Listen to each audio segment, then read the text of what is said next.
Well, good morning, guys. Welcome back to my channel. If you are new to this channel, welcome. My name is Nancy, and I pray all is well with you and your families.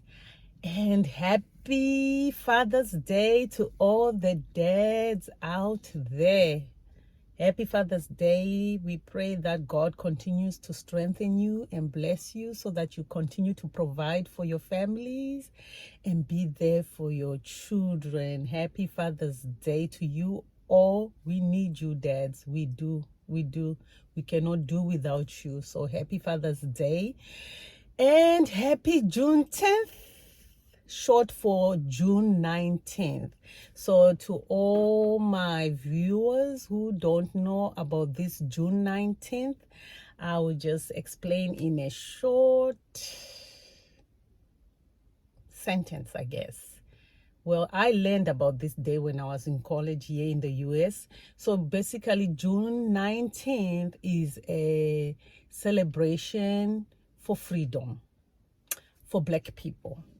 This was a day that the federal troops came at Galveston, Texas in 1965 to announce that Black people are free, enslaved people are free, because apparently the memo for the emancipation, which was back in 1863, 2.5 years earlier, apparently that memo did not reach the Black slaves or the enslaved people in all the enslaved in the states that had slaves. So the people were still in the cotton fields or whatever fields they were doing, at that time. So the federal troops came to make sure the memo reached the enslaved people that they were free. But the struggle was still continued because those people, some did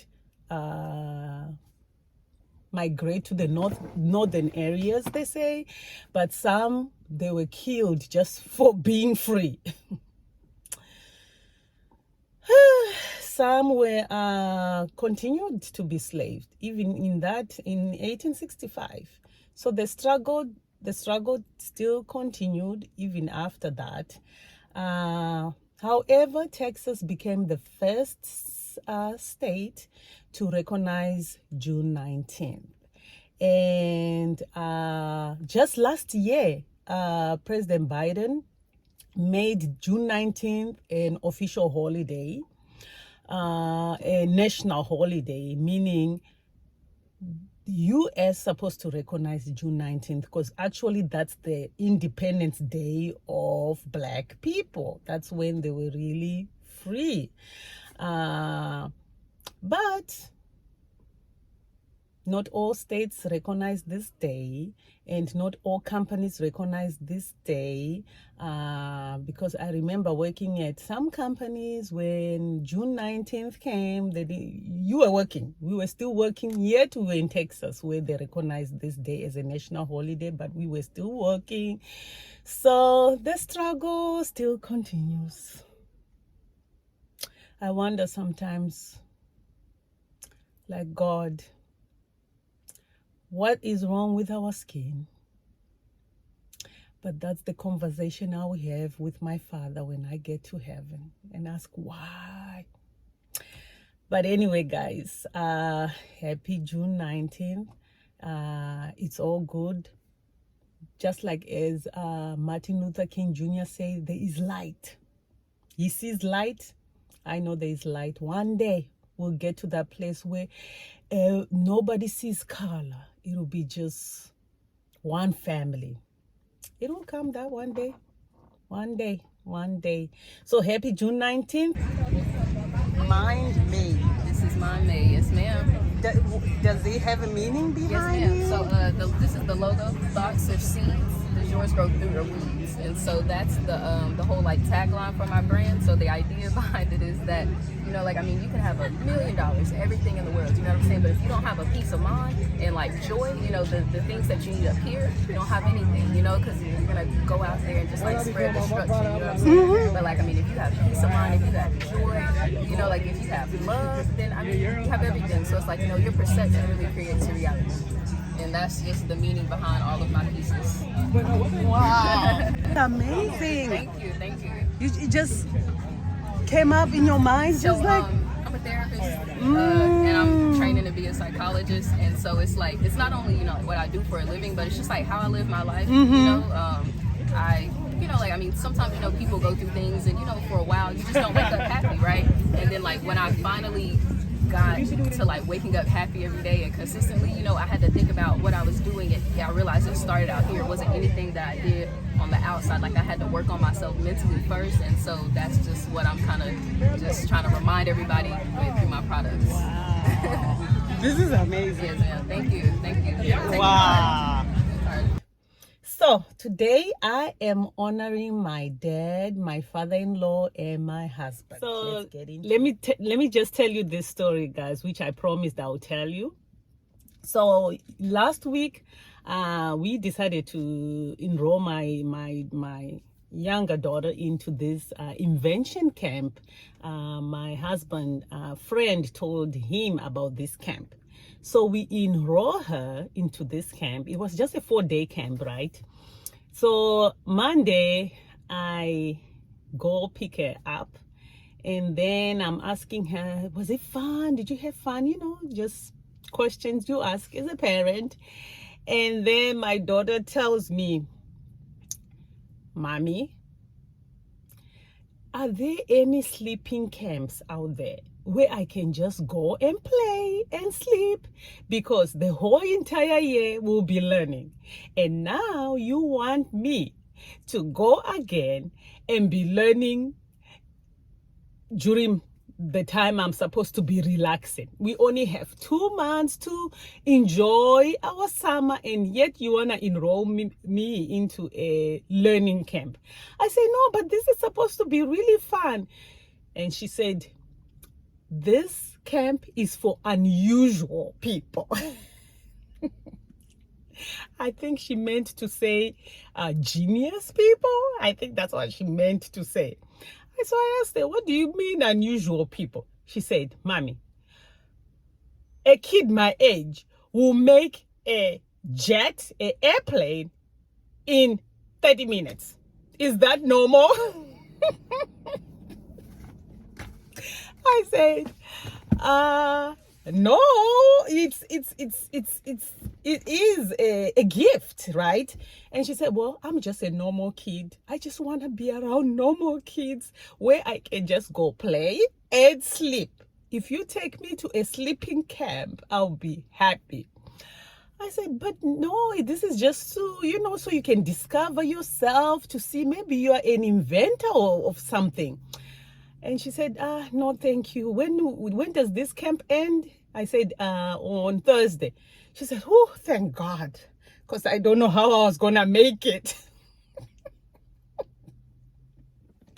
So that just taught me something like, my goodness. When these kids tell you something, sometimes you know, we as parents, you're just trying to, you know, to bring out something that you don't know. Of course, you don't know their gifts, so you'll be just trying. If you put her there, put in this, something will arise. But hey, I just thought like, oh my, wow. But anyway, when Thursday came, she was so excited to be done, and they gave us all these things that they made. Fascinating. Anyway, on Tuesday now, when she came home, she brought me this gift. She said, Mommy, I made you a gift, right? So she said, because you don't like to pick dog waste, I made you a something to pick the dog waste with. The only thing is she said she has to figure out how she will put a bag here and just pick the waste and dump it. I said, but you see, that's at least you now they have challenged you to even think beyond your normal self. She said, still, I don't want to be in that camp. And the question she was asking me, guys, I had to excuse myself several times and ask myself, okay, is this... I went to the bathroom. I was like, let me do Google. Let me search on Google. Google, is this kinetic energy? Is this chemical? Is this thermal energy? Because I'm like, these are second grade. This is a child going into second grade, grade 2. And the stuff they are learning, I'm like, oh my goodness, where is this world going? I never learned those things. But I understand things are changing. This technology thing, the kids are also smarter. So, hey. I was just... Yeah, so what made me to ask Google about this energy is because she came with this thing, which they made, right? This is a paper. So, if I screw, they attach it, and if you screw this thing, and then you let it go... Look at that. So she was asking me a question. Tell me, what energy am I using? I was like, oh God. I don't know. But then you don't want to look dumb. You don't want to look like you don't know in front of your kids. So that's why I had to oh, I'm coming back. I'm going to the restroom. I'll come and tell you what energy that thing is using. Go search it up. The things these kids learn sometimes, I'm like, wow, some of the things that my kids learn, I think I learned it in college, and they're already learning it in first grade, second grade. Yeah. Anyway, guys, let's get into this. Happy Father's Day to my dad. My dad went to be with the Lord in 2017. May you continue to rest in peace, Dad. He was just a great man, guys. I am not kidding. He was a great man. Not only did he fear God, he was just a man of integrity. My dad was known by so many people. The day of his funeral, that's when I knew how my dad impacted so many lives. The stories that I heard on the funeral, I was shocked and I was not shocked. So yeah, happy Father's Day to you, Dad. He was a police officer for many years, and when he retired, he became a security manager for this great big company, which they loved him so much. They even gifted my dad with a car at that company because of the way he was. The bosses, where they lived in Australia, and they gifted my dad with a vehicle just because they loved him that much. And he was also a deacon, and he was a strict man. Let me tell you, any family member who had a rebellious child, they would just take him to our house. My dad did not spank nobody, but because he commanded respect so much with his the way his conduct, I don't know what it was about him. So anyone in his presence just felt to do right and please him. That's who he was. So yeah, although myself as a firstborn child, I was rebellious because I didn't like the strictness of him. But guess what? Now as an adult, I live by his principles. That's how I found that everything that I did not like about him, that's what guided my life, and that's what made me make right choices in my life. So yeah, he was just an absolutely one of a kind man, very giving. Like in the village, when he put electricity at the village, he just did not put electricity for his house. He decided to, because to put electricity in the village, you have to have the pole, the I don't know what it is called, like the center where the electricity comes, and then each household goes and connect from that point to your house. So he paid for that center, for the ZESA people, for the electricity people, to put that thing for the whole entire neighborhood. That's how kind and giving he was. Yeah, we learned a lot from that man. He was such a strong man. Like, he united families. He was like, he wanted people to always be in one accord, kind of like that. He was just I don't know right English word to put it, but he brought people together. And the only time I saw my dad cry was when I was 17, in his bedroom, when I told him that I decided to get married at 17. That's the first time I saw my dad cry. Sad, actually, very sad, and asked me, are we that poor that you decided to get married at 17? I said, no, because I thought I knew better. And that's the first time I saw him really sad. But other than that, you would never see my dad sad. And all he did, the only thing I saw my dad did was either he's watching news, watching soccer, or he is in his room studying the Word of God and all the other books. I don't know. He was just somebody who saturated himself in the Word of God. He was a preacher. My dad could preach, and his long-term goal was to become an archbishop of Anglican churches. And we had every plan laid out when he came here in the US to visit us.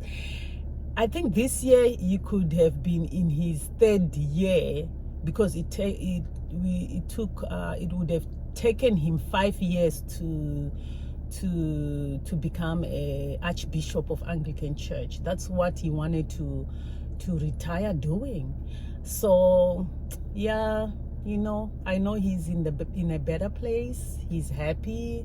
He did what he came here to do here on earth, and he was just a wonderful man. So Dad, continue to rest in peace.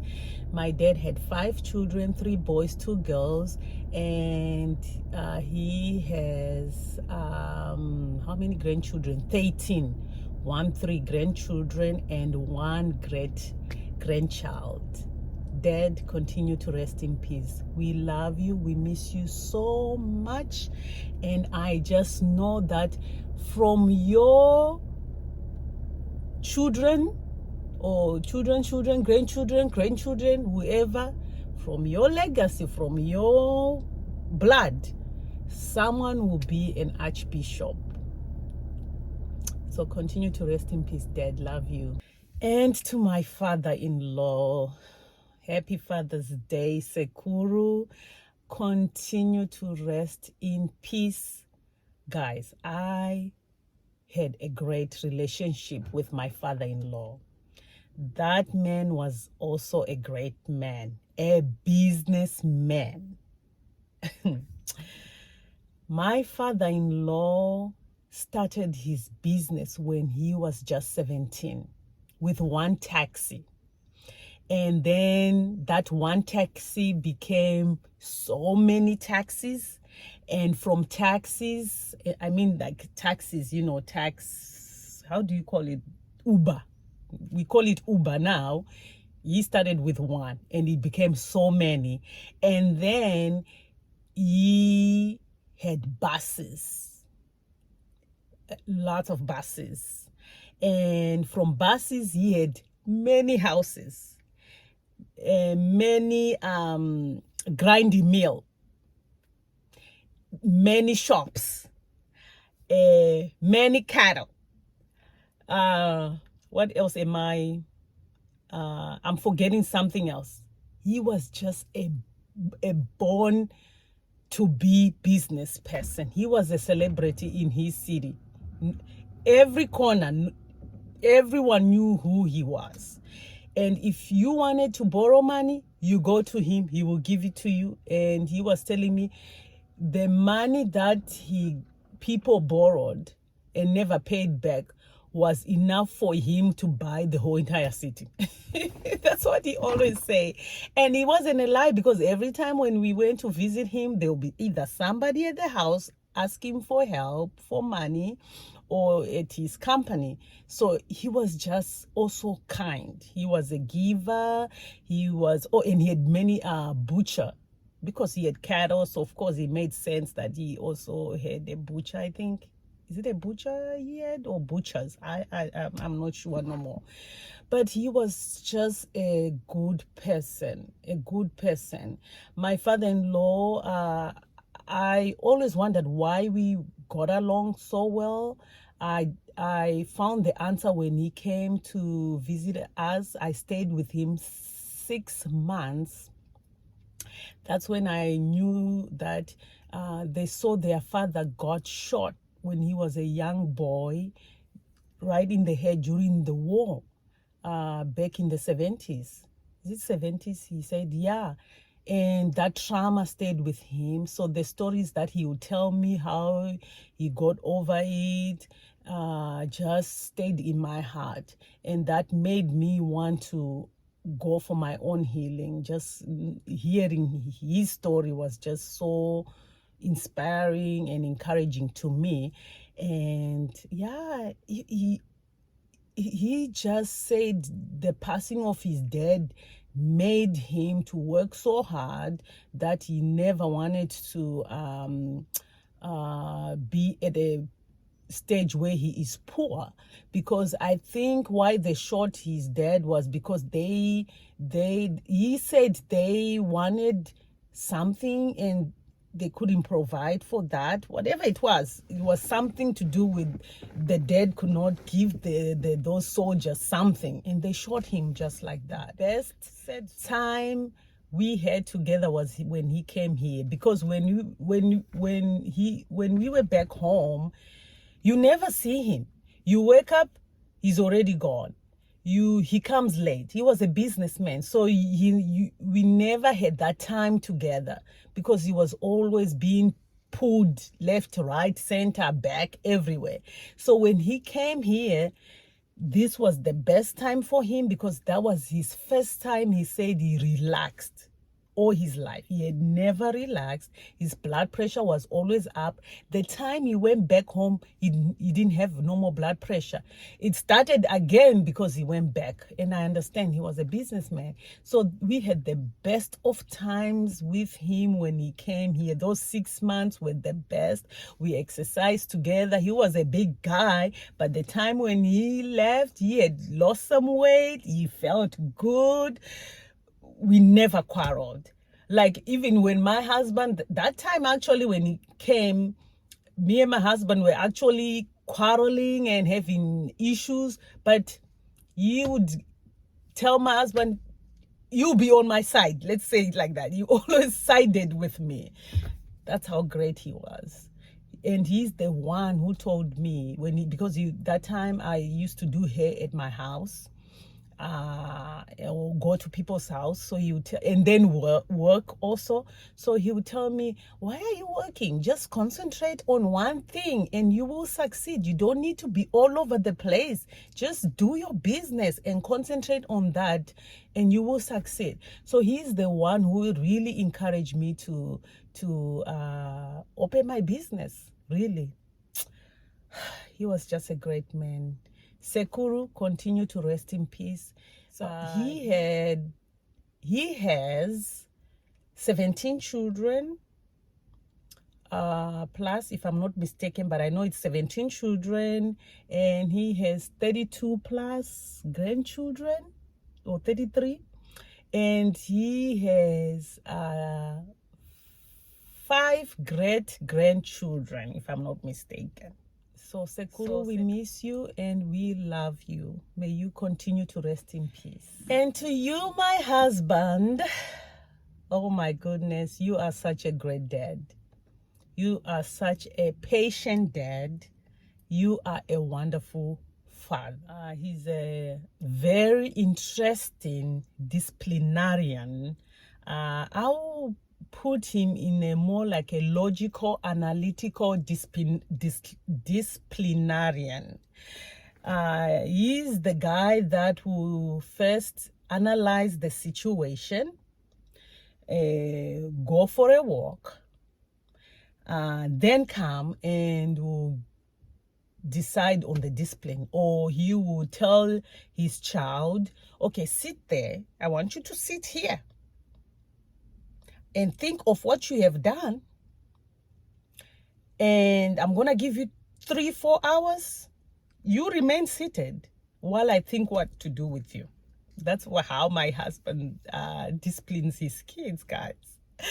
Let me tell you a fun story. So my son did something. This was the most, I'll say, the harshest thing which I've ever seen my husband do, like discipline. Like that's what you call the maximum prison for discipline.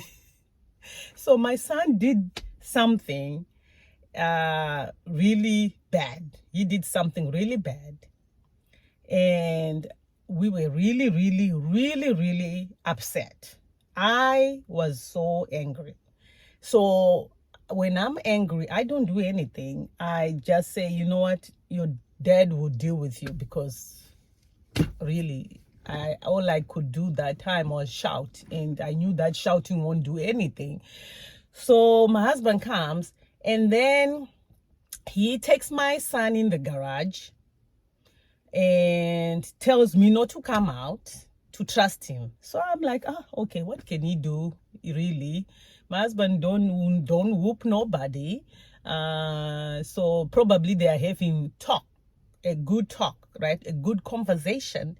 So the next thing I hear my son, Mommy, come, help me, come. So I said, okay, is my husband really finally, is he out of the box or something? What's going on? So I rush in the garage. I see my son on the corner, covering himself. I'm like, what's going on?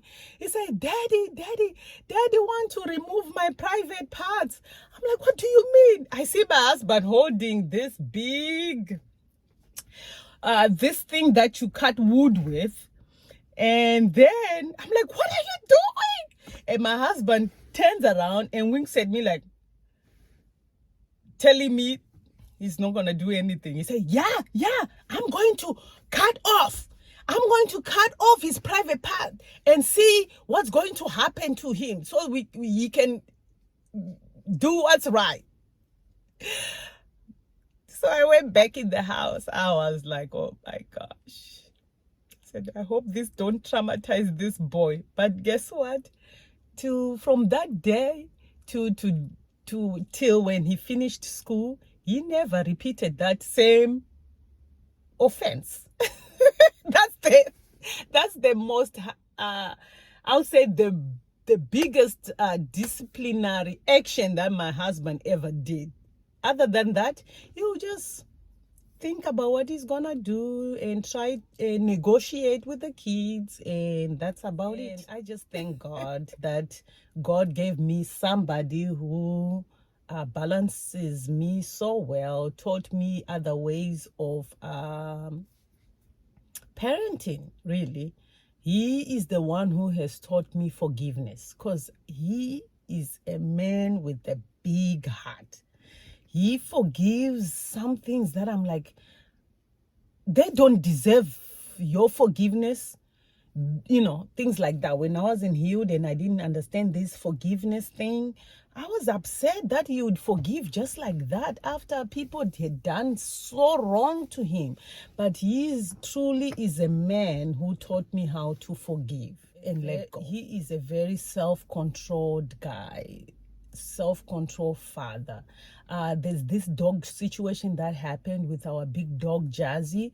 I wasn't there. Thank God. For some reason, I just didn't go with them that morning to the dog park.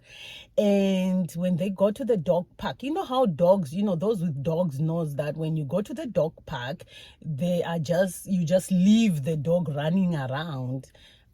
So Jazzy, our big dog, playfulness is biting, but the biting is not like biting where the other dog will bleed or anything like that. It's like a childish bite. So Jazzy beat another dog, like went to greet another dog that had come in that park and beat that dog ear. But it was just a playful bite.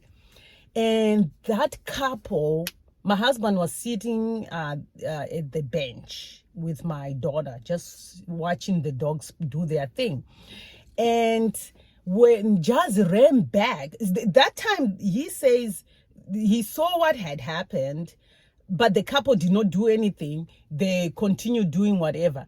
But when they saw Jazzy come back to my husband, then they came now to my husband. They were seated at first. Then they came to my husband, where my husband was seated, and started shouting and cursing. They said, if I had a dog, I'll shoot this F dog. In front of my daughter, cursing. The wife was cursing, like telling the husband, you need to go get a gun so we can shoot this, cursing to the dog in front of my child. I just wondered. I was like, wow, if it was it because, when you are black in this country,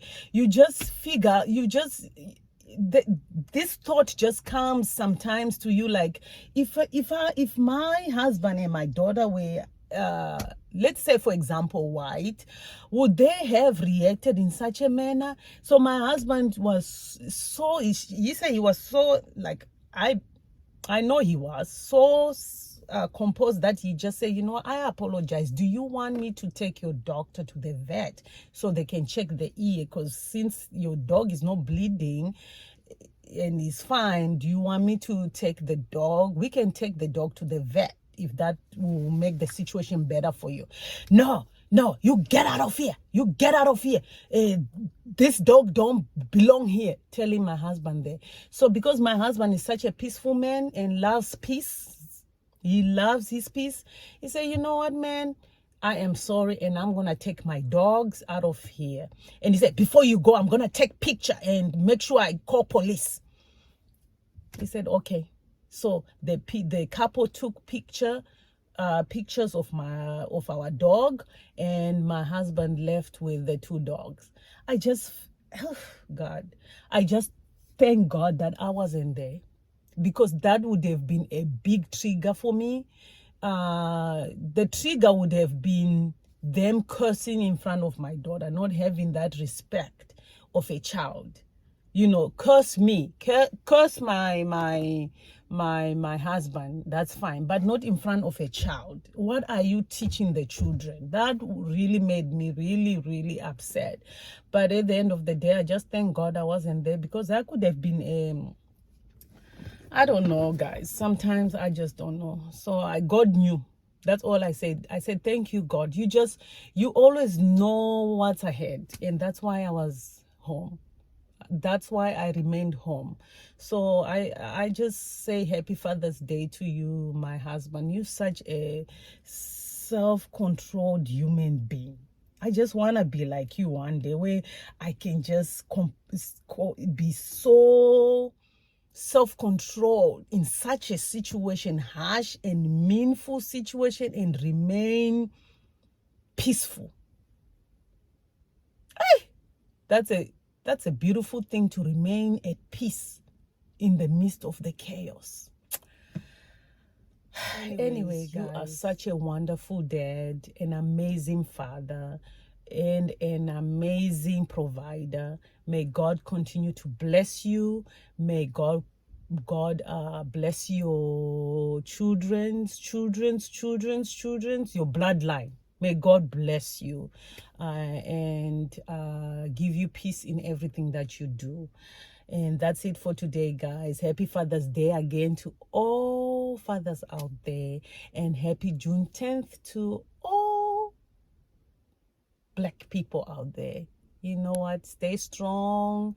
And others who are not Black, keep on praying for unity and keep on praying for us.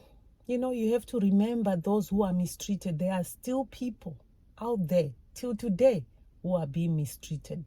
So let's just keep praying for one another and just remembering those who are being mistreated at this time. But at a happy note, happy Father's Day to you all dads. Thank you. Until next time, stay blessed, guys. Bye.